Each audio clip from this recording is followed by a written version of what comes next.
Iniciamos agora mais um programa da série Diálogos Impertinentes. Esta é uma produção da TV PUC, uma transmissão ao vivo para todo o Brasil da rede Sesc-Senac de televisão, a STV, e uma promoção conjunta do jornal Folha de São Paulo, do Sesc, Serviço Social do Comércio, e da PUC, Pontifícia Universidade Católica de São Paulo. Nós estamos ao vivo no Teatro do Sesc Pompeia, na capital paulista, e Diálogos Impertinentes hoje trata do tema o ocultismo. No nosso diálogo, nós tínhamos inicialmente a previsão da presença da astróloga Bárbara Abramo, mas ela teve hoje, na tarde mesmo de hoje, desse programa, um problema de saúde, o que impediu, portanto, a presença dela deste nosso diálogo. Mas, dentro da conversa sobre o ocultismo, nós convidamos o Sérgio Padovan, que é tarólogo, que é um tecnólogo em processamento de dados. Ele atuou por 20 anos em informática. Adotou o nome Aran, que significa o liberto em sânscrito, em 1999 e criou o movimento Artesanato da Mente. Atuou em programas de rádio e TV e em 2002 o Sérgio Padovan foi um dos organizadores do primeiro Congresso Brasileiro de Tarô. Para conversar com o Sérgio sobre o ocultismo, nós convidamos o Silas Guerriero, que é cientista social com mestrado e doutorado em antropologia pela PUC São Paulo, na qual ele é professor associado do Departamento de Teologia e Ciências da Religião e também do Programa de Pós-Graduação em Ciências da Religião. Ele é membro do CER, que é o Centro de Estudos da Religião Douglas Teixeira Monteiro, e faz parte da atual diretoria da ABHR, que é a Associação Brasileira de História das Religiões. O Silas Guerriero é autor de vários escritos e conferências sobre antropologia da religião, especialmente novos movimentos religiosos e religião na modernidade. É organizador de vários livros e publicou mais recentemente, pela editora Paulus, agora em 2003, o livro Magia Existe? Para conversar nesta forma de tratar do tema ocultismo, o Fábio Chiossi, que é da Folha de São Paulo, que será um dos mediadores, comigo, Mário Sérgio Cortella, que sou também do Departamento de Teologia e Ciências da Religião da PUC São Paulo. Nessa conversa, Silas, eu queria começar contigo lembrando algo que está no tema ocultismo e alguma coisa mais antiga. Aproveitando a tua especialidade e o fato de que nós somos colegas, né, na universidade, há alguns anos eu perguntei para você, acho que isso faz uns 6 anos, qual que era a diferença entre esoterismo com X e esoterismo com S. E na época você me deu uma explicação, né, que eu queria que você retomasse agora, para ver se o ocultismo ele se insere como uma forma de esoterismo ou o contrário. Bom, na verdade existem várias possibilidades da gente entender o conceito ou a palavra ocultismo. Uma delas é colocar como sinônimo de esoterismo, com S. Muitas pessoas, quando pensam no esoterismo, acabam até escrevendo, às vezes, com X e não sabem direito a diferença com X ou com S. Na verdade, toda e qualquer religião tem um lado exotérico, ou seja, o lado aparente, o lado para fora, que são para os fiéis, enfim, para qualquer devoto dessa religião, mas tem também um lado que é da sabedoria interna, dos seus conhecimentos mais ocultos e também ligado às práticas místicas. Isso em toda e qualquer religião tem. Agora, quando a gente fala em ocultismo mesmo, na verdade, a diferença aí com esse aspecto esotérico de cada religião se coloca de outra maneira, porque o ocultismo não está necessariamente ligado às religiões.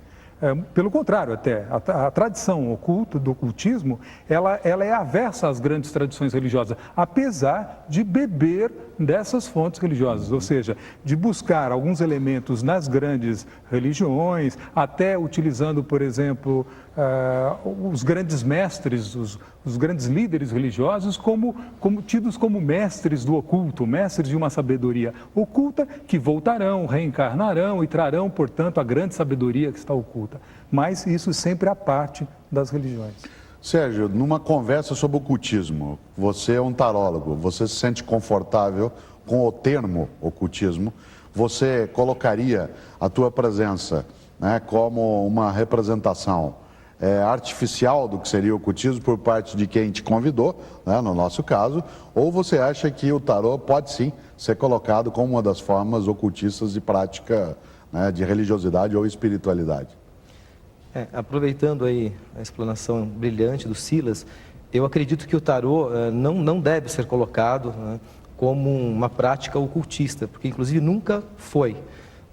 O tarô ele foi criado, inclusive, na sua origem como um jogo lúdico, Até hoje, na França, em Avignon, tem campeonatos de tarô, de jogos de tarô. E depois, em algum momento da sua história, ele foi direcionado também por uma prática divinatória, né, utilizado como um oráculo, ok? Então, assim, dentro desse prisma do tarô oracular, e aí talvez fazendo parte das ciências chamadas herméticas, eu posso estar aqui um pouco mais à vontade para falar do tarô pelo prisma oracular. Né? Agora, precisa sempre também já aproveitar... E você acha que o oracular não faz parte do ocultismo? O oracular? O ocultismo é muito amplo, né? Então, assim, ele colocou de uma forma interessante quando ele associou o ocultismo ao esoterismo, né? E aí que a gente começa a ter uma série de definições.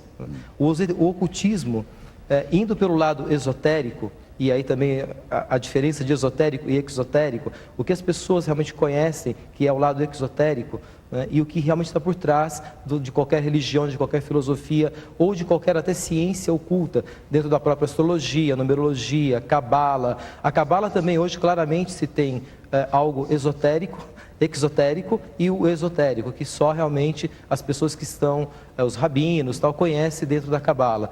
Então, esses dois mundos que nós precisamos definir aqui, para começar, né, de que forma que nós vamos navegar, se num tarô exotérico, né, ou se um lado mais realmente oracular, ligado aí sim até um misticismo. Silas, por que a antropologia, que é exatamente o teu campo, ela vai em busca dessa reflexão? Por que isso não é específico, por exemplo, de teólogos ou de pessoas que lidam com ciência da religião no sentido estrito do termo? Bom, primeiro, a antropologia, desde o seu início, ela sempre esteve preocupada com as questões da religião e da magia. Isso, se a gente pensar e lembrar da origem da antropologia no século XIX, final do século XIX, a questão era conhecer o outro. Esse outro que era ao mesmo tempo diferente, mas ao mesmo tempo igual, porque era um ser humano, afinal de contas. Mas ainda tinha uma perspectiva lá no século XIX, era achar de que todas as sociedades humanas, elas passariam por uma evolução e chegariam naquilo que seria o suprassumo, o mais perfeito, que era a sociedade europeia, branca, cristã, etc. Então a ideia de que na religião se caminharia de um animismo para um politeísmo, para depois chegar no monoteísmo e etc. E as magias eram vistas como formas primitivas disso. E agora, os antropólogos interessavam-se em estudar essas práticas dos outros povos, esses conhecimentos diferentes, para entender melhor quem eram esses outros povos. Naquela época, inclusive, servia para dominar melhor, mas, no fundo, o grande mote da antropologia é conhecer o outro para conhecer a si próprio. E aí, logo, a antropologia deixou essa questão de lado de perceber como uma evolução caminhando para um superior e começou a ver que todos os povos, na verdade, têm a sua validade, têm a sua complexidade. Hoje em dia, a antropologia jamais colocaria um povo superior ao outro, até em termos de conhecimento. Então, por exemplo, a magia ou qualquer outra forma de ocultismo, conhecimento oculto, etc., é visto dentro dos seus contextos culturais. Qual é a sua lógica, qual é a sua função, até em alguns casos, para aquele povo, quer dizer, qual é a eficácia daquilo para aquele povo, etc. Agora, Silas, eu tenho uma pergunta até preliminar às questões do Mário Sérgio. O termo ciências ocultas não é em si contraditório? Esse tema eu acho fantástico, né? Porque aí vem na questão do diálogo da ciência. Se a gente lembrar bem, até o século XVII, XVIII, você não tinha uma diferença entre as ciências e a racionalidade científica daquilo que nós vamos chamar das ciências ocultas. É só com a ciência moderna que essa separação começa a se dar. Isaac Newton era alquimista também. Exato, eu ia lembrar isso. Quer dizer, no começo da própria ciência moderna, um dos grandes pilares da ciência moderna, que foi Newton, ele era alquimista. Quer dizer, a própria astrologia não se diferenciava de uma astronomia. Então, isso é uma questão muito recente, onde a ciência passa por um processo de racionalização que vai tentando extirpar qualquer coisa que cheire ou que lembre os aspectos sobrenaturais.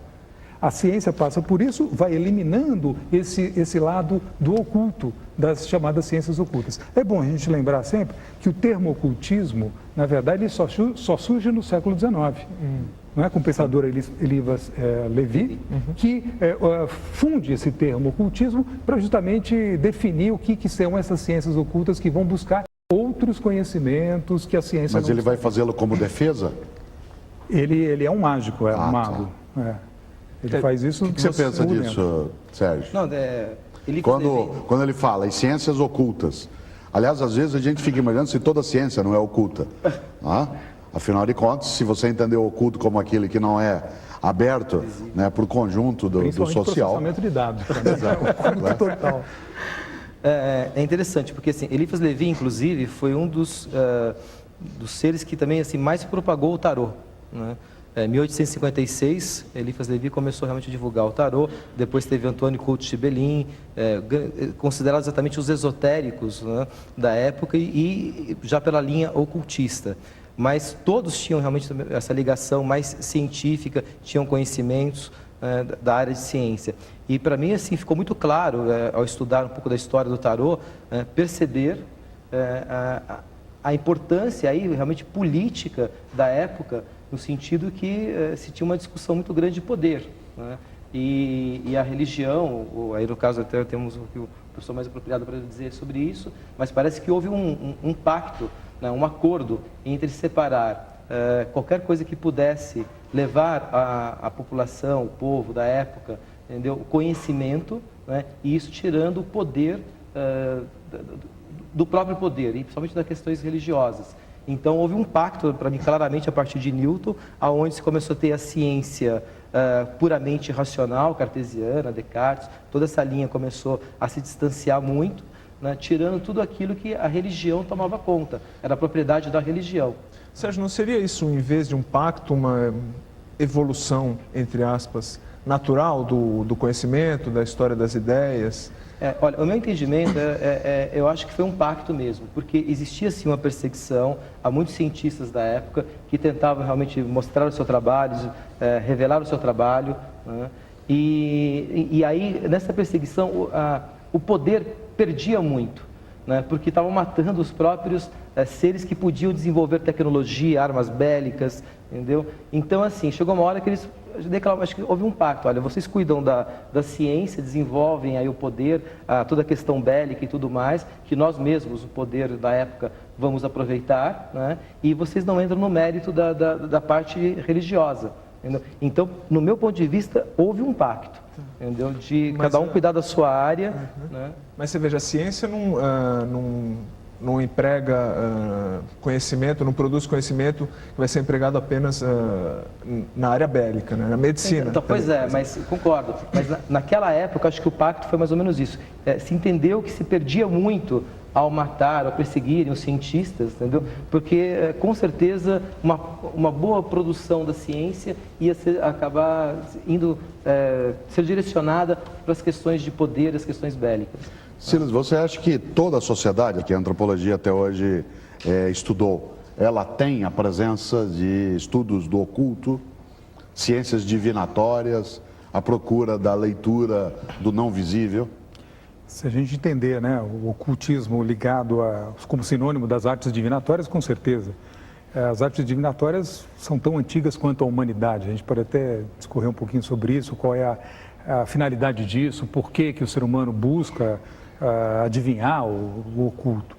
Agora, é bom a gente lembrar nessas divisões entre ciência, religião, magia e etc., que essa divisão tão clara que nós fazemos hoje, ou tão aparentemente clara, né, que ela não é, não existe na maioria das sociedades até hoje, não é? Em termos numéricos, não em termos de população.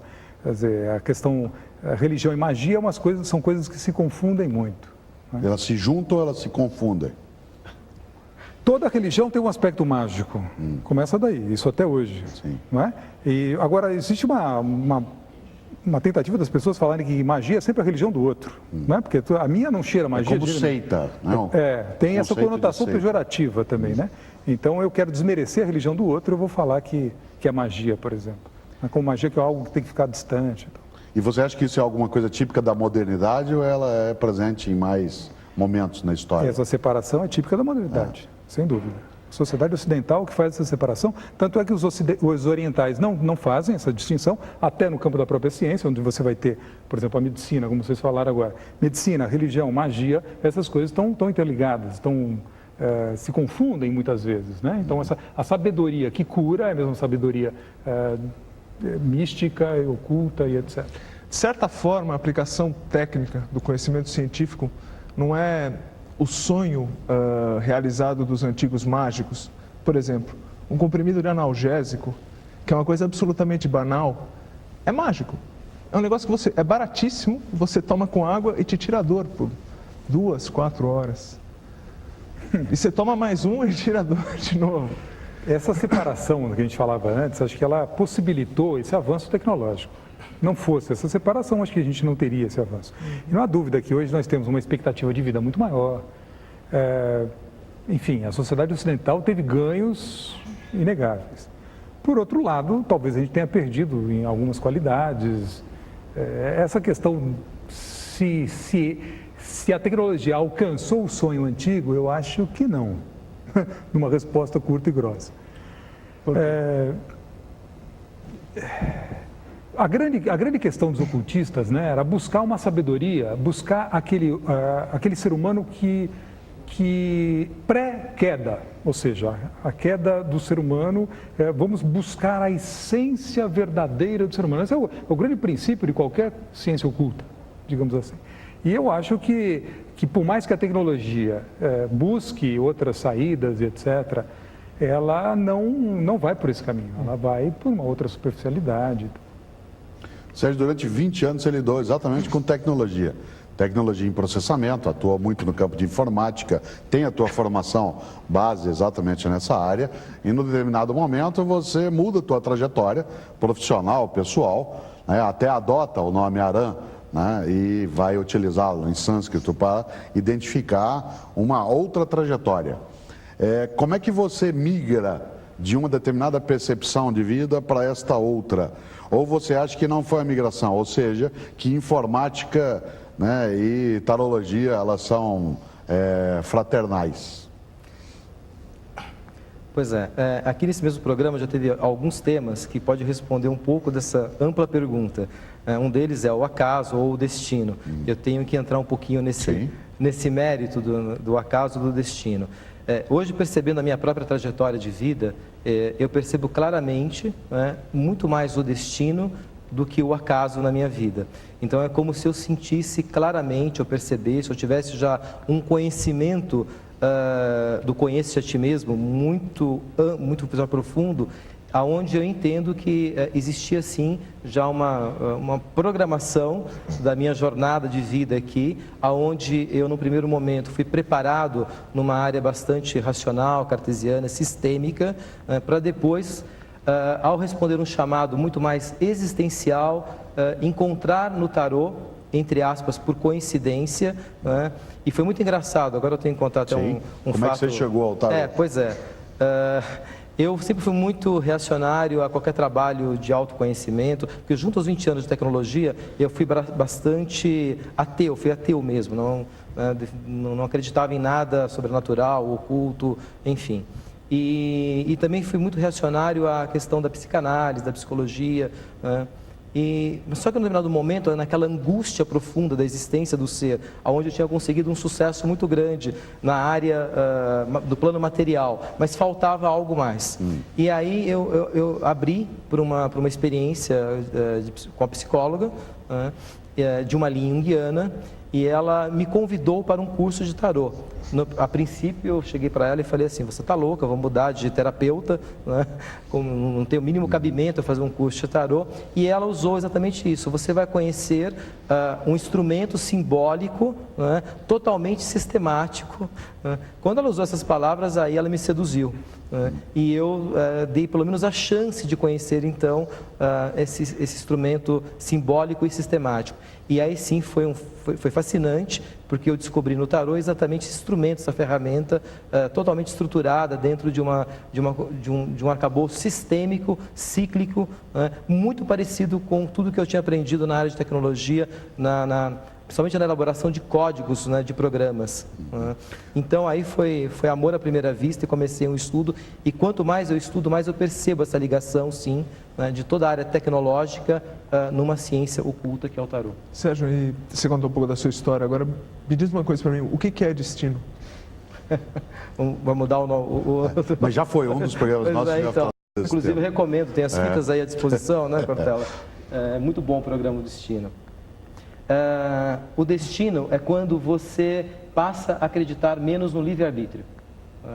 Então, está totalmente ligado à questão do livre-arbítrio. É uma crença, então. É uma não crença. É uma crença. É assim, ou você acredita no livre-arbítrio, ou você acredita no destino. As duas coisas não dá. Então, que peso que...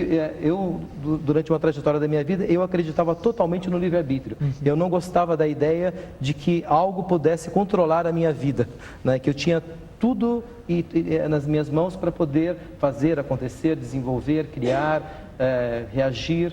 Eu tinha toda a ação. E, num determinado momento, eu diminui completamente, né? Hoje eu estou muito mais à mercê do destino, tanto é que eu estou aqui, né? Porque foi um acaso, uma série de coincidências, né? Fiquei sabendo que eu estaria nesse programa, a questão de... Segundo você ficou desde sempre, sabendo? É verdade. É verdade. Mas estava oculto. Mas assim, estava oculto. Estava Exato. oculto, né? Então, exatamente isso. Se revelou agora, mas com certeza já estava programado pelas forças. Ô Silas, quando o Sérgio fala disso com tanta clareza e convicção, e com tanta verdade, né, como é que isso soa para alguém que é um doutor em antropologia, por exemplo, que, portanto, teria a obrigação, ao menos profissional, né, de não se deixar encantar por palavras como destino, como revelação. Praticar um pouco de distanciamento sem analisar o Sérgio. O chamado ateísmo metodológico. Exato. Mas o que é uma coisa interessante, né, estudar o ser humano, tentar entender melhor esse ser humano, é que a gente não suporta o caos. O caos é alguma coisa absolutamente insuportável. E frente a qualquer coincidência, frente a qualquer acaso, nós temos que colocar alguma explicação, nós temos que fazer alguma... estabelecer algum link, alguma relação entre uma coisa, coisas que muitas vezes são distantes, que não têm ligação uma coisa com a outra, nós temos que estabelecer. Isso, esse estabelecimento dessas ligações vem através do nosso sistema de crenças. Então, ao longo da história da humanidade, cada cultura, cada sociedade vai desenvolver uma forma de lidar com essas questões. Então, só para título de exemplo, né? Um grande antropólogo britânico, Evans Pritchard, estudou um povo na África, os Azande, e que ali a feitiçaria e a bruxaria são presentes, quer dizer, são formas de lidar com as coisas que acontecem. Então, eles são agricultores e pastores, eles têm os celeiros, e os celeiros ficam podres e eles, às vezes, caem, né? Os cupins comem o celeiro e eles podem cair. Ao meio-dia, com o sol muito forte, geralmente eles também ficam embaixo dos celeiros. Agora, por que o celeiro caiu justamente no dia ou na hora que eu estava lá embaixo? Só pode ser obra de feitiçaria. Agora, se é obra de feitiçaria, como é que eu lido com isso? Não é? O acaso, simplesmente eu estar lá embaixo do celeiro, o celeiro cai na minha cabeça, ele é insuportável. Mas na hora que eu vejo que é obra de uma bruxaria, de que alguém que fez isso contra mim, eu tenho uma possibilidade de também atuar nisso. Eu posso fazer um contrafeitiço, eu posso utilizar dessa mesma sabedoria para lidar com as coisas da contingência mesmo, aquilo que acontece com a gente. Sérgio, como é que você convidaria a mim, por exemplo, e diria assim, olha, Cortella, a ciência não é um caminho suficiente. Você não disse em nenhum momento que ela é inútil, você disse que ela não é suficiente. Há outros caminhos. Um dos caminhos é, por exemplo, o tarô. Com o tarô você vai, aí 3 pontinhos. Como é que você preenche esses 3 pontinhos? O que a ciência não me oferece, a literatura, a arte, a religião, a ponto de eu ter necessidade, por exemplo, não só de práticas de magia, ou talvez de um aporte junto à tarologia, por exemplo. Eu acho muito interessante, nós percebemos também, né, dentro do tema ocultismo, né, que muitas coisas eram ocultas e não são mais. E sempre que há uma revelação, o próprio termo revelação, né, eu revelo, eu velo novamente. Então, assim, eu exponho alguma coisa e volto a velar algo. E nós ficamos um pouco nesse contexto. Eu acredito que muitas coisas que anteriormente já foram ocultas, hoje já fazem parte de conhecimento público e deixaram de ser. E quanto ocultas eram místicas, porque nós, no fundo, nós estamos tratando o tema ocultismo muito perto do misticismo. Né? Então, eu até falei que no primeiro bloco seria talvez interessante nós definirmos primeiro melhor o que seria a abordagem desse termo tão amplo que é o ocultismo e que nós estaríamos vendo aqui. Porque está me parecendo que o ocultismo está agora indo muito para o lado do místico. Né? E eu acho que o ocultismo é muito mais do lado do que ainda não está revelado, do que ainda não é de conhecimento, de como que aquilo se manifesta. E o tarô, então, dos pontinhos que você colocou, o tarô é uma experiência individual, né, que cada um pode ter no sentido de perceber quanta verdade ele pode trazer para a sua própria vida e quantas coincidências. E só para complementar, eu acredito assim, eu gosto de dar sempre um exemplo muito claro, o tarô é uma simbologia, eles são símbolos, são imagens arquetípicas ligadas aos famosos arquétipos. Os números que hoje nós tratamos, a matemática é uma das ciências mais exatas, que na verdade nos traz basicamente números. Números, na minha concepção, são símbolos. Só que, como são símbolos já há tanto tempo estudado e percebendo como que eles agem e reagem, os seus fenômenos e tal, tem coisas que você pode hoje, através de uma estatística, de uma probabilidade, né, prever quem vai ganhar uma eleição, ou saber o restante de votos dentro de uma urna. Você está sendo vidente nesse momento, porque você faz uma estatística e consegue enxergar os outros votos restantes da urna, entre aspas, estão ocultos. Sim, você mas ainda aí não viu. esses números estão relacionados a eventos observáveis, né? Esse é o X da questão. Tá, mas os votos dentro da urna você ainda não viu. Não, mas você garante uma pesquisa de intenção de voto. Mas existe uma ciência do social, a sociologia, que consegue prever o comportamento das pessoas nesse sentido. Exatamente. Prever aí Claro, científico. então é isso que eu estou colocando. Talvez ao entendermos melhor os mecanismos, os funcionamentos, né, das ciências consideradas ocultas, nós vamos cada vez mais entender que não existe nada místico, não existe nada oculto assim. Apenas ainda não é de domínio, ainda não é de conhecimento. Você é um estudioso de psicanálise também, você acha que a psicanálise é uma ciência ou é uma ciência oculta? Afinal de contas, ela lida com o não revelado, aparentemente não revelado. Ou quando você entra com o simbólico puro, quando você entra via Jung, por exemplo, né? Você que estuda exatamente isso. Pois é, Jung até hoje é considerado um psicanalista esotérico, né? Muito místico até. Né? Então, assim, por quê? Porque ele começou realmente a trazer, né, para o campo da observação alguns fenômenos que não podiam ser deixados de lado. Né? Simplesmente a gente tinha que estar considerando esses fenômenos. E todo mundo que faz isso, até num determinado momento, onde não existe ainda fatos que possam realmente comprovar aquilo, vai ter exatamente esse rótulo, né, de místico, esotérico, até que a ciência possa trazer isso de uma forma mais lúcida. Você acha que a psicanálise é o ocultismo ocidental? Ou feitiçaria ocidental? Ou feitiçaria ocidental? Moderna, pode ser. Porque ela trabalha com a questão do simbólico, quer dizer, a eficácia simbólica. Se a gente for analisar a magia e a feitiçaria também pelo lado da eficácia simbólica, elas vão ter um paralelo muito próximo. É lógico que, do pressuposto da psicanálise, eu não vou acreditar nas forças ocultas ou sobrenaturais. Enquanto que na magia, o tempo todo, eu lido com essas forças ocultas, ou pelo menos com aquilo que eu acredito que sejam essas forças ocultas. Sérgio, é possível prever o futuro? Se sim, por que algumas pessoas podem fazê-lo e outras não? Se não, tudo bem. Como toda pergunta, eu posso contigo. tentar ser curto e grosso, como diz o Silas, né? Ou mostrar o quanto essa pergunta também ela é ampla. Primeiro, futuro, nós temos que entrar no conceito de definir tempo. Né? Então, o que seria passado, o que seria presente e futuro, né? E até irmos a outras culturas, na época da mitologia, na Grécia, a própria linguagem grega de tempo. Então, todo esse conceito, e aí podemos entrar com Einstein na relatividade do tempo, o que é o tempo, porque tudo isso envolve essa questão. Mas vamos baixar a bola, né? E realmente entendemos essa coisa de prever o que possivelmente vai acontecer amanhã, ou até o final do ano, por exemplo. Né?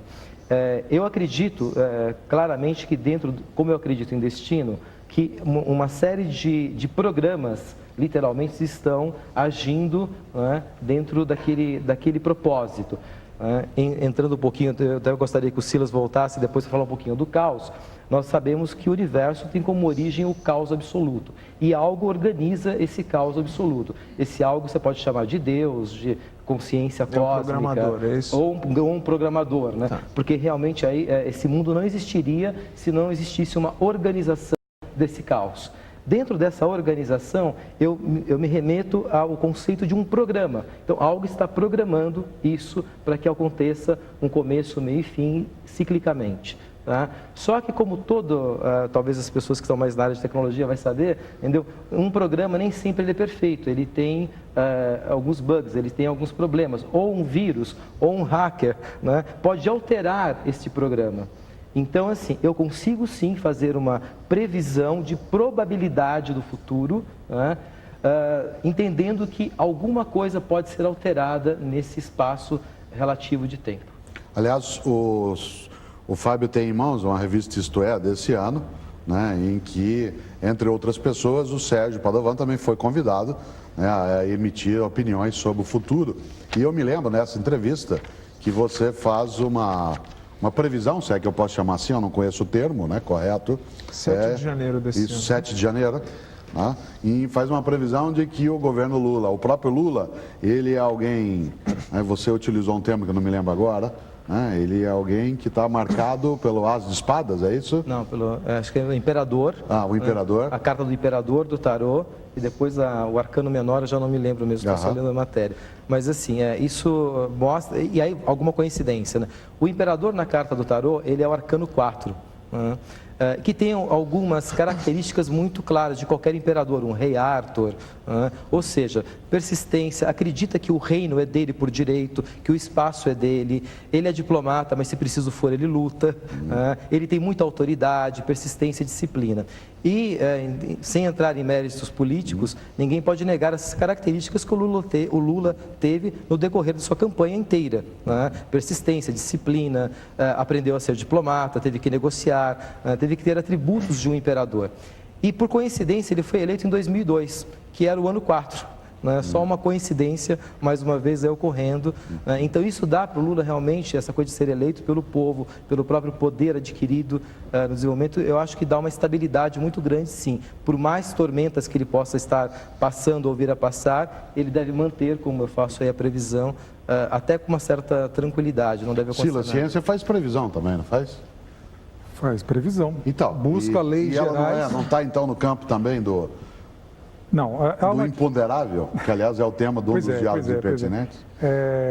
Na verdade, Futuro. a ciência busca, a partir de determinadas premissas, você chegar às leis gerais que vão poder prever os acontecimentos ou o que rege determinados fenômenos. E aí controlar. Acho que a grande questão é essa. Agora, a ciência, ela é sempre passível de refutação. Quer dizer, ninguém vai colocar a ciência como algo definitivo. Enquanto que no conhecimento dos ocultismos, vamos assim dizer, essa questão não se coloca. Quer dizer, você acredita numa verdade absoluta, e uma vez essa verdade, se ela é absoluta, ela não pode ser relativa, uma vez atingida, ela não é imutável, né? Isso é uma diferença marcante com a ciência. Inclusive, a boa ciência deve assumir esse pressuposto da refutação na sua elaboração, que foi a proposta do Karl Popper. Não é Exato. Isso? Né? Sérgio, e aí dentro do campo, por exemplo, do tarô, quando o Fábio diz, a boa ciência assume a perspectiva dela poder ser refutável. Você faz em janeiro uma série de previsões como um estudioso da área. E é claro, elas podem ser comprovadas ou não.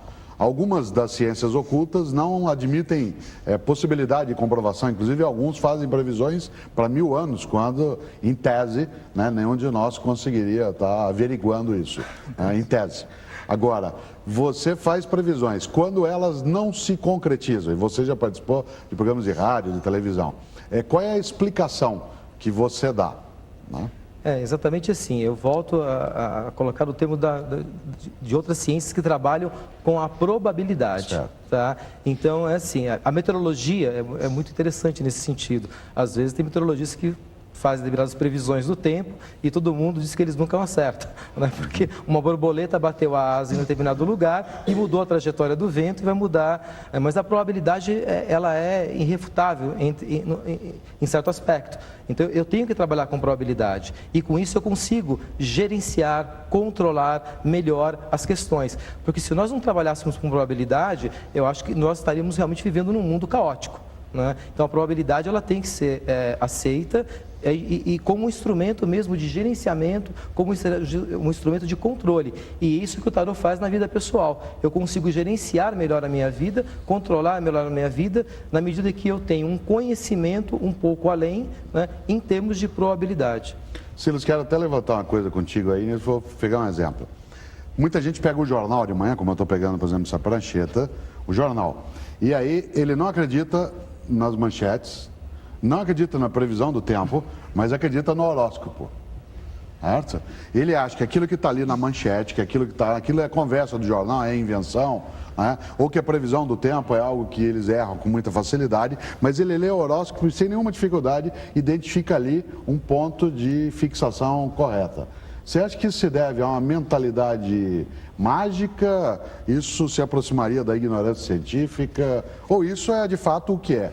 É uma percepção que alguns não têm. Então, primeiro, deixar bem claro que não se trata de uma ignorância, pelo menos eu vejo dessa forma. Seria reduzir demais o fenômeno. Eu acho que isso faz parte da natureza humana mesmo. Agora, é interessante que você tem o horóscopo dentro do jornal, você não tem o tarólogo dentro do jornal. Não sei se vocês podem lutar por esse mercado de trabalho, também seria interessante. Primeiro congresso, uma série de atividades mas é sempre bom te lembrar, né? O horoscopista, o horóscopo de jornal não é aquilo dentro de uma sabedoria da astrologia, que envolve cálculos muito maiores, um estudo muito mais aprofundado, etc.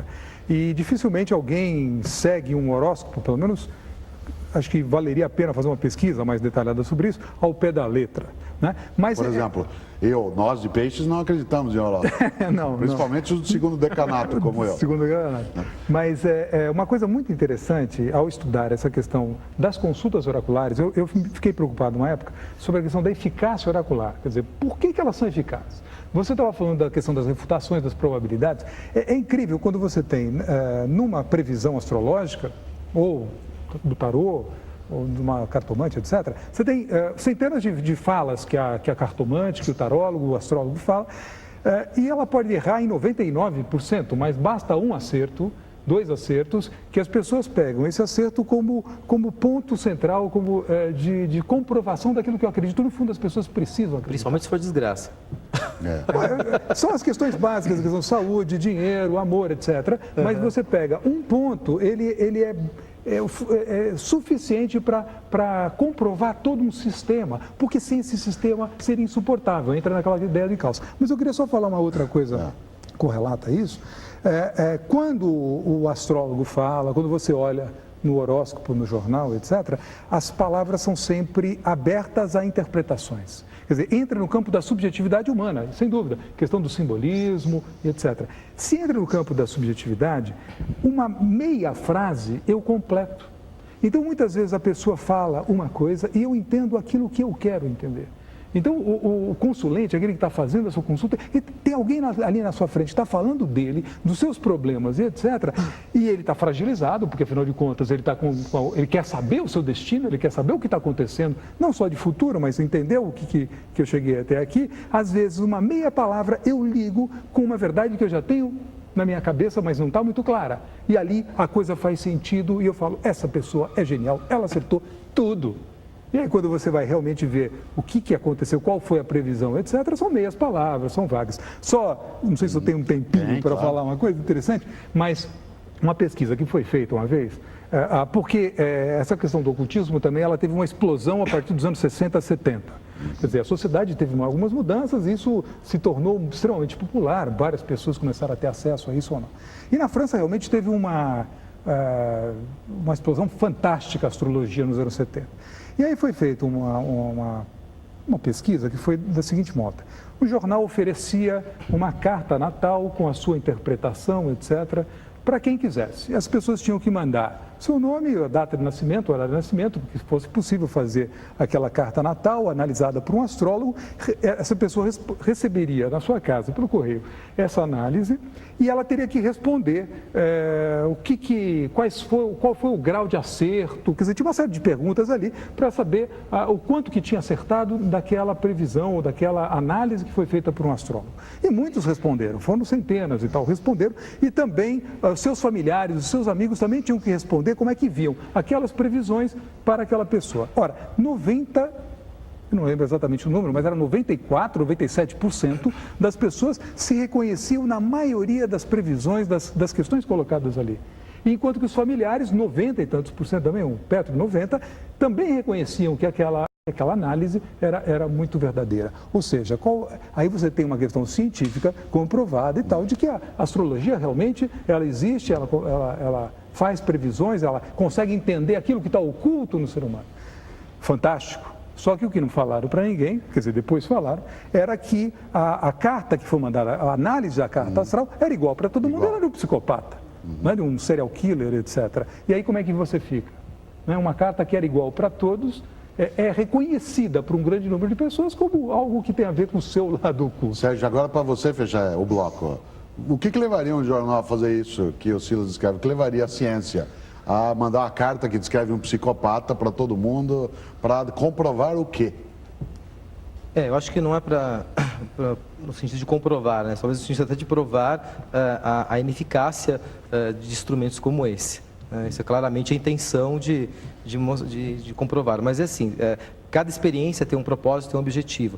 Já que estamos falando de experiência, a própria Unicamp, na área de parapsicologia, fez uma experiência muito interessante com as cartas de tarô. Foi citado, inclusive, no programa do Roda Viva, do Amit Goswami, que tem um livro muito interessante, O Universo Autoconsciente, né, que é um físico, PhD, e foi citada essa experiência dentro da Unicamp, aonde se comprovou, através de várias repetições, né, que, num sentido de telepatia, de comunicação, né, feito por com médium, com pessoas de várias formas. O maior índice de acerto de telepatia ou de comunicação não local foi conseguido com as cartas de tarô, e aí foi atribuído porque as cartas do tarô estão realmente ligadas às imagens arquetípicas, mas se conseguiu algo maior.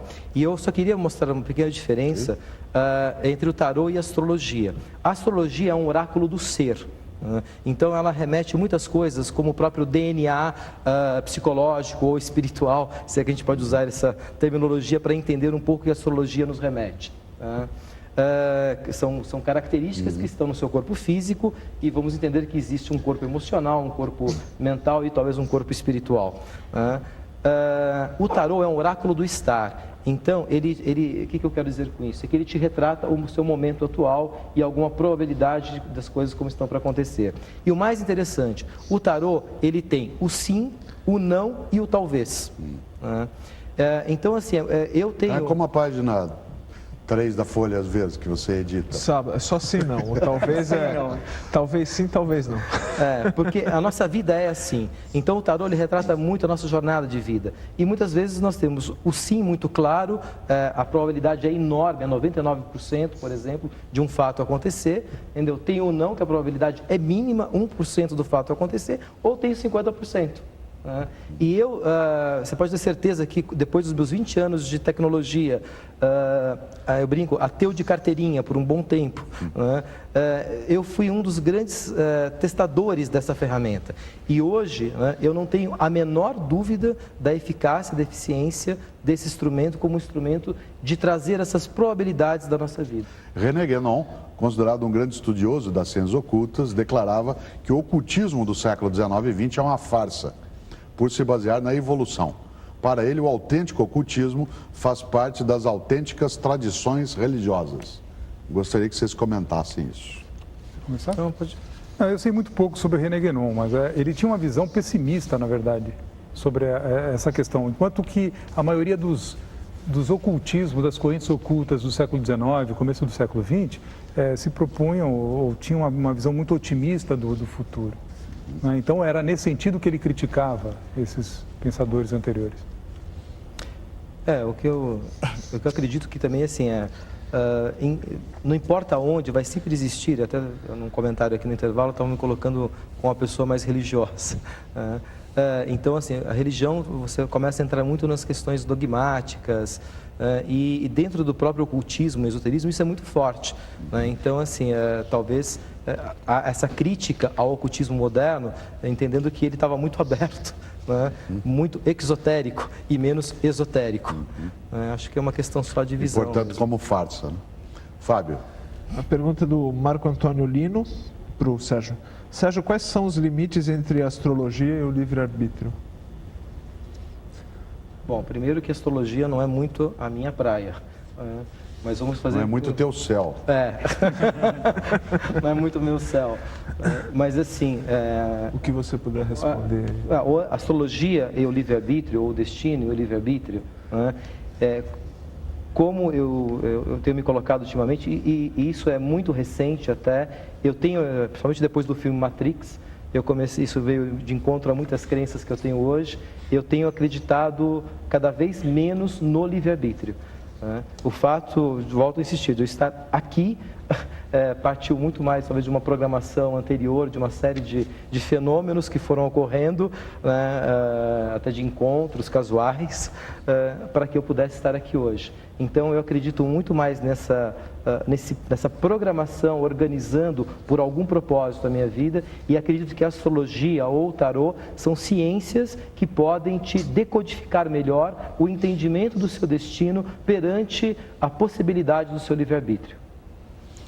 Tem um e-mail do Alberto Carmo para ambos, que é mais longo no raciocínio, mas eu vou colocá-lo por causa da completude. Aliás, o assunto ele coloca ser ou não ser, eis a questão.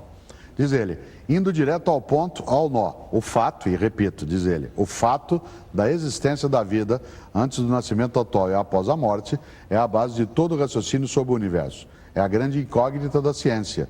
Chama-se de oculto o que não recebeu ainda uma fórmula de segundo grau ou uma integral pelos matemáticos. O simples fato de saber disso, de sentir essa verdade, muda todo o conceito e proceder da vida. Quanto tempo a ciência vai teimar até entrar nessa seara e analisá-la profundamente? Quanto tempo até que Deus seja mais uma das variáveis da física, com toda a arrogância do nosso saber terráqueo ganancioso? Concordam os senhores ou discordam? Abraços a ambos. Alberto Carmo. Essa é a grande incógnita mesmo do ser humano e tenta encontrar razões ou explicações para essa questão. Agora, quanto tempo vai demorar para a ciência e a religião se dialogarem minimamente? A gente vê vários sinais aí hoje em dia de tentativas desse diálogo, quer dizer, aquilo que aquela separação que a gente falava antes, nesses 2 últimos séculos, né, propiciou, enfim, brigas e etc., mas avanços também no campo tecnológico. Hoje a gente vê cientistas tentando fazer uma reconciliação, tentando perceber mais o lado humano da própria ciência, e resgatando o lado humano da própria ciência entra a questão dos valores, que é o campo próprio da religião. E você, Sérgio, você acha que quanto tempo será que a ciência vai teimar até entrar nessa seara, diz o Alberto Carmo? Eu concordo com o Silas, eu acho que está diminuindo muito essa resistência. Eu acho que cada vez mais os próprios cientistas, para não se mostrar até ignorantes a alguns fenômenos, fatos, estão realmente abrindo todas essas possibilidades.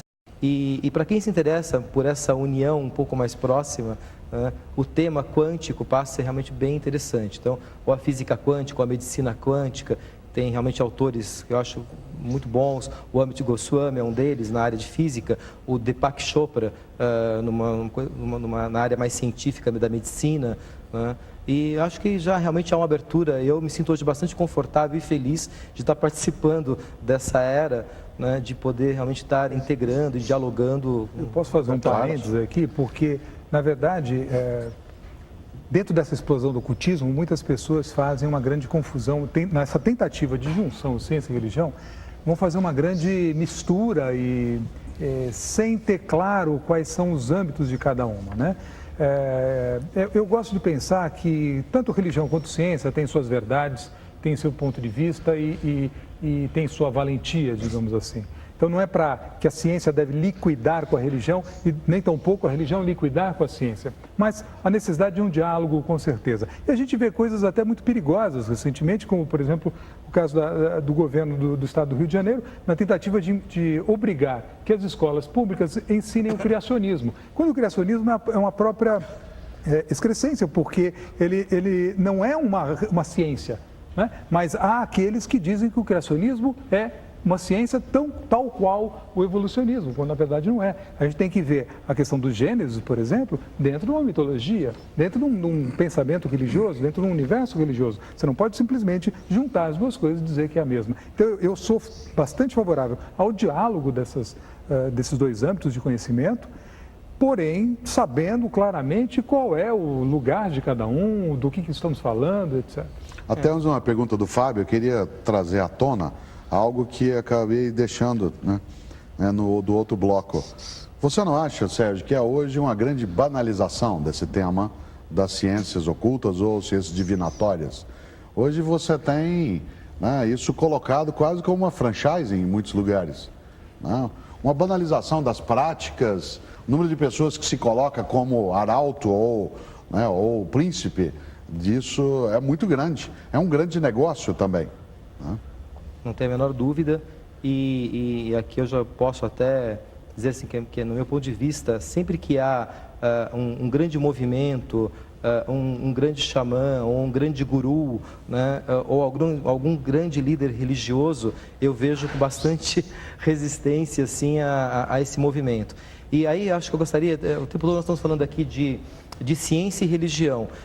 Religião no sentido do religar, eu acho perfeito, né? Mas quando você coloca religião no sentido de realmente algumas seitas ou algumas filosofias que compõem realmente dogmas, aí eu acho que pode ter religiões realmente completamente contrárias a uma abertura de um diálogo e outras religiões abertas. Agora, eu acho que o termo mais coerente seria a abertura de um diálogo entre ciência e espiritualidade, né? O visível e o oculto, isso eu acho que fica realmente bem interessante. E aí, só complementando dentro da questão, se nós olharmos todas as religiões, todas tiveram um efeito de banalização. O próprio cristianismo, no meu ponto de vista, né, foi bastante banalizado por uma série de religiões, né, e com interesses, com certeza, de poder econômico.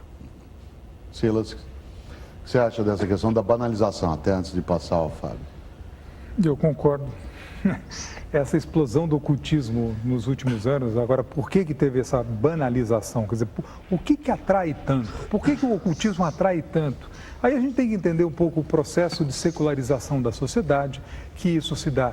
As instituições, elas ficam cada vez mais isoladas e no caso, a instituição religiosa, a religião passa, ela não tem mais aquele ponto central que ela tinha na sociedade anterior, ela passa a ser apenas uma das instâncias sociais. Você tem um outro aspecto nessa questão da secularização, a questão das mentalidades, da racionalidade, da possibilidade de explicação sem ser pelo âmbito religioso, e você tem uma secularização dos comportamentos, a questão da individualidade. Esse indivíduo agora se sente completamente solto para qualquer novas experiências, ele não precisa mais ficar ligado àquelas religiões tradicionais. E aí, como a questão do oculto é algo chamativo, porque as minhas questões existenciais permanecem, só que na sociedade de hoje eu tenho acesso ao pensamento druídico, eu tenho acesso ao pensamento hindu, chinês ou xamânico, etc., o indivíduo solto dessas amarras, ele pode costurar e fazer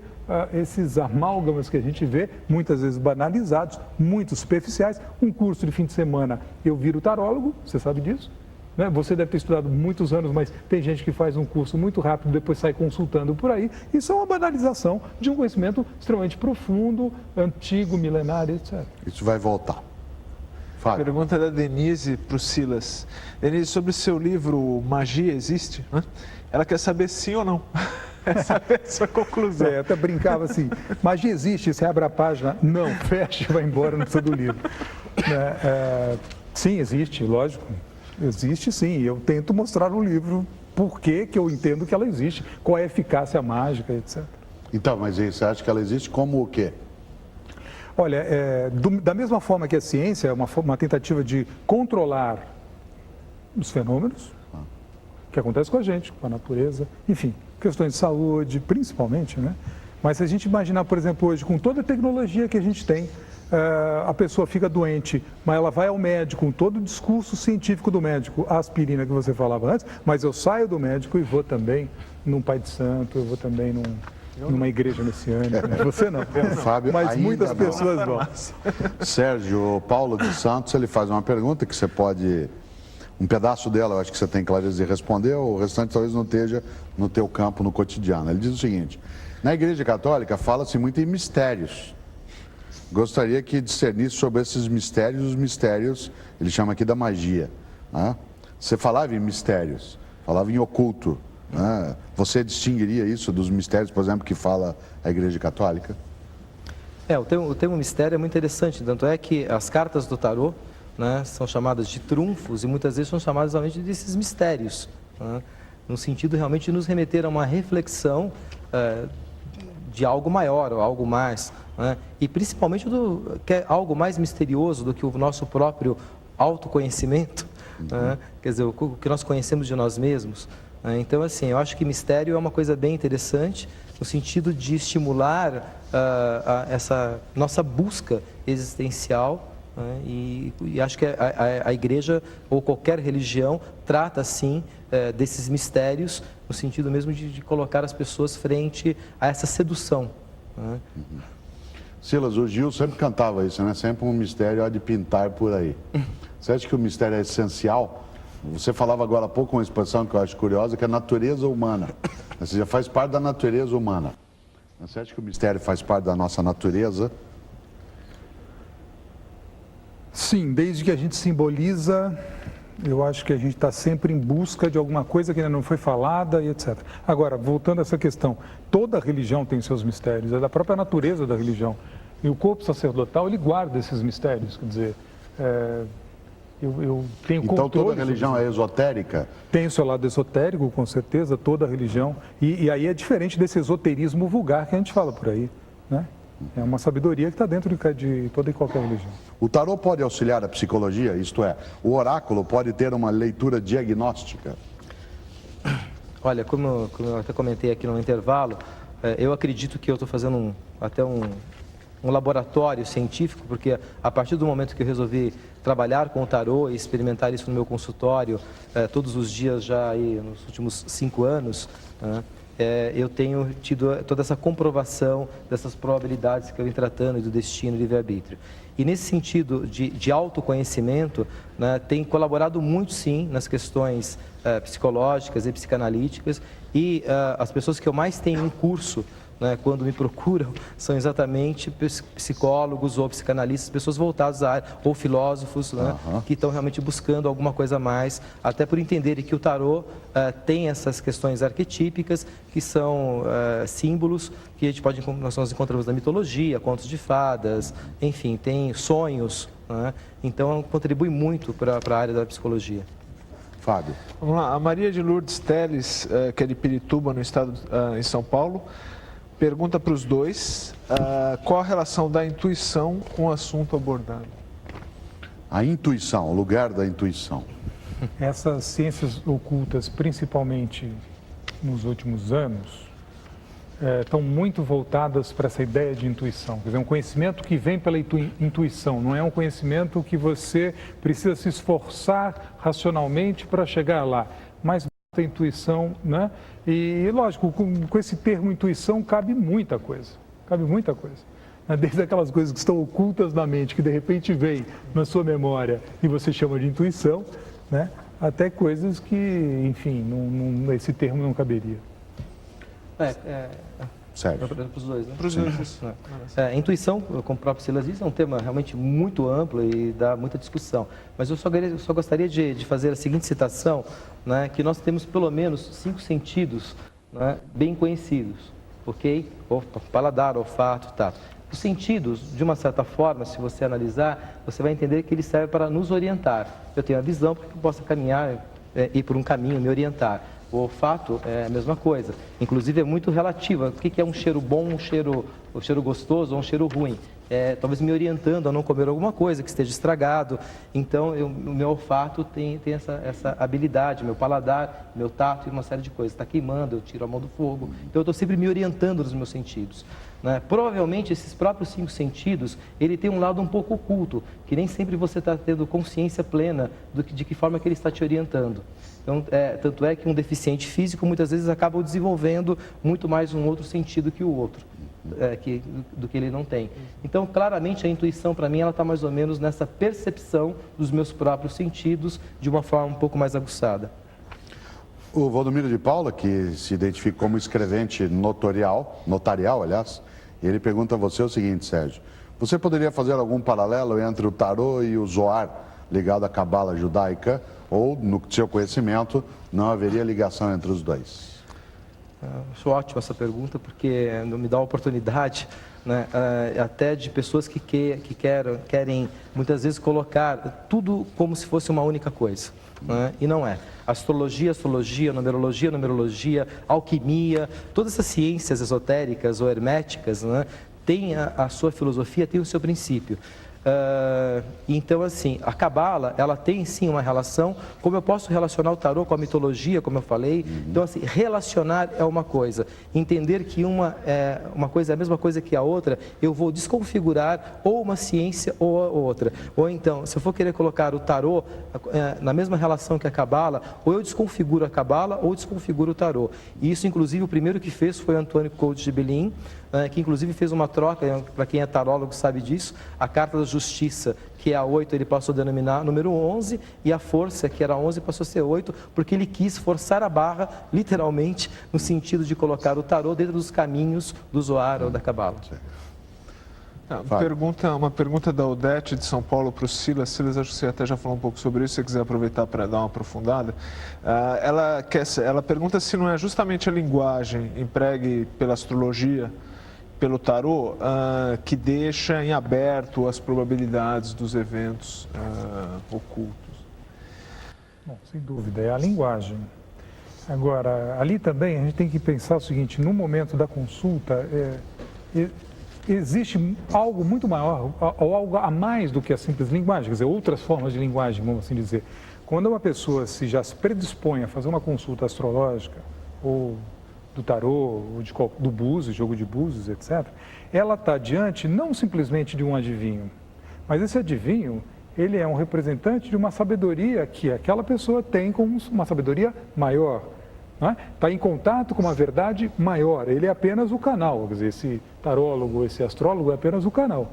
Então, quando vem através dessa linguagem subjetiva, dessa linguagem aberta, etc., a pessoa, é muito diferente de você estar numa conversa de bar, onde você pode até ter a mesma linguagem, as mesmas falas, meio abertas, etc., passíveis de várias interpretações, né?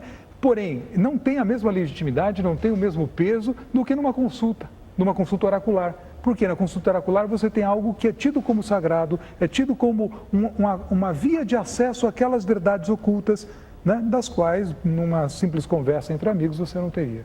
Essa eu acho que é uma diferença grande. Sérgio, a Sara, da cidade do Rio de Janeiro, pergunta para você o seguinte, diz ela: eu jogo também. Você acha que funciona conhecer as pessoas por tarô sem evidência? Você joga sem evidência? Sim. O tarô é uma técnica e até uma oportunidade bem interessante de eu estar colocando aqui, né, que assim, as pessoas conhecem muito o tarô, às vezes, pelo vidente. E o vidente nem sempre é tarólogo, porque tarologia é um estudo do tarô. Né? Então, quem se diz tarólogo deve, por premissa, ter feito um estudo em relação a essa arte, ciência, o nome que a pessoa queira dar. E o vidente, necessariamente, ele não precisa das cartas, ele pode usar um copo de água, um copo com água, um cristal, ou mesmo nada, ele pode olhar para você e ser vidente. Então, quem quer ser tarólogo, que estude a tarologia, como quem quer ser astrólogo, que estude a astrologia e assim por diante. Fábio. Vamos lá, pergunta da Leda Casadei, para os dois, para o Silas, na verdade para o Silas e para você, Márcio. Ela diz aqui: conhecimento dá trabalho mesmo com prazer, concordo. E pergunta se o ocultismo não seria o conhecimento do desimportante. Do desimportante? Não vejo. Eu acho que essas coisas as pessoas dão muita importância, sim. até importância, muitas vezes até exagerada. Né? Muitas vezes é interessante a gente perceber que aquilo que é tido por oculto, por misterioso, pelo mistério, etc., nem sempre é o grande mistério, a grande verdade. Quer dizer, às vezes as pessoas chegam àquele ponto e ficam meio decepcionadas. Não é? Não sei se na verdade, a gente precisa disso, desse mistério. Há uma diferença entre importante e útil. Né? Talvez, às vezes, alguns diriam, pode ser o conhecimento daquilo que é importante, mas não é útil. Existe também uma discussão na filosofia sobre o lugar da inutilidade. Por exemplo, a arte é inútil no sentido do pragmático do cotidiano e não deixa de ser importante.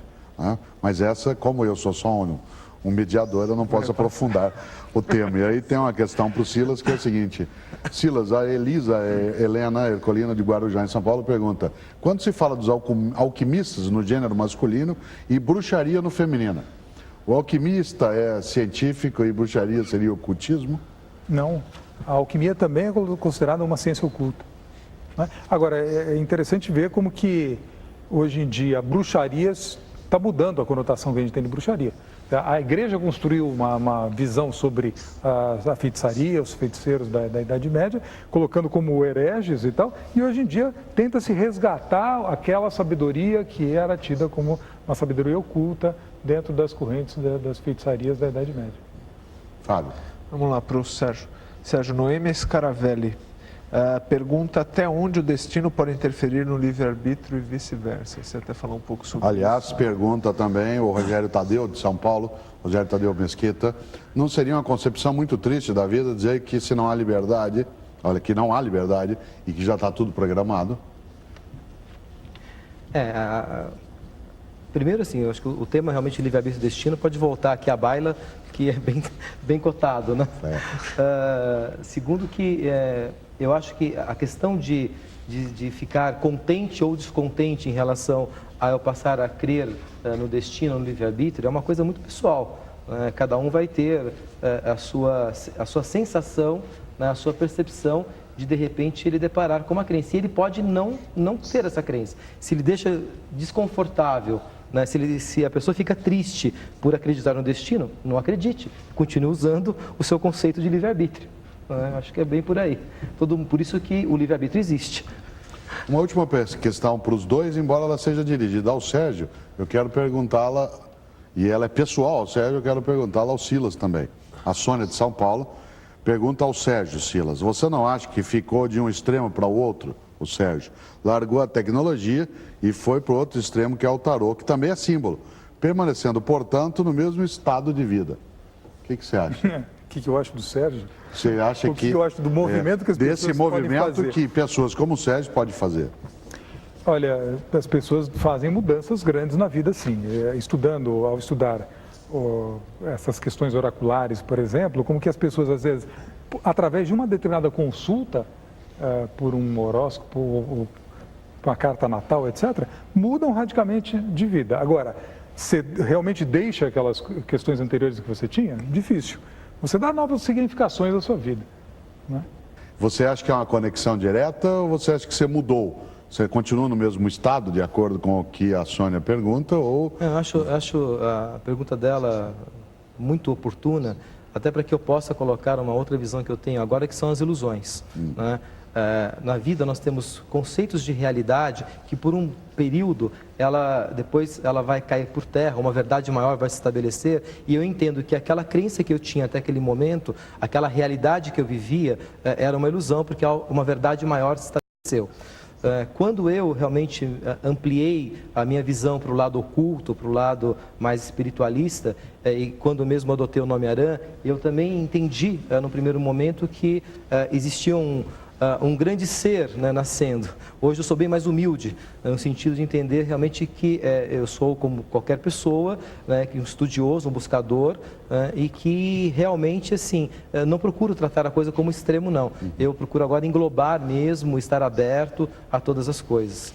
Diálogos Impertinentes hoje tratou do tema ocultismo, claro, muitas questões vieram à tona, e, respeitando o próprio tema, muita coisa não foi revelada também, né? Nem deveria sê-lo dentro dessa reflexão. Nossos dialogadores, no tema ocultismo, Sérgio Padovan, que é tarólogo, que foi um tecnólogo em processamento de dados, atuou há muito tempo em informática e desde 1999 ele adotou o nome Aran, né, que em sânscrito significa o liberto, e ele criou o movimento Artesanato da Mente para dialogar com, né, o Sérgio Padovan, o Silas Guerreiro, que é cientista social, professor associado do Departamento de Teologia e do Programa de Pós-Graduação em Ciências da Religião da PUC São Paulo. Nessa mediação tivemos também Fábio Chiossi, Jornal Folha de São Paulo. Diálogos Impertinentes agradece a tua atenção e espera no próximo programa.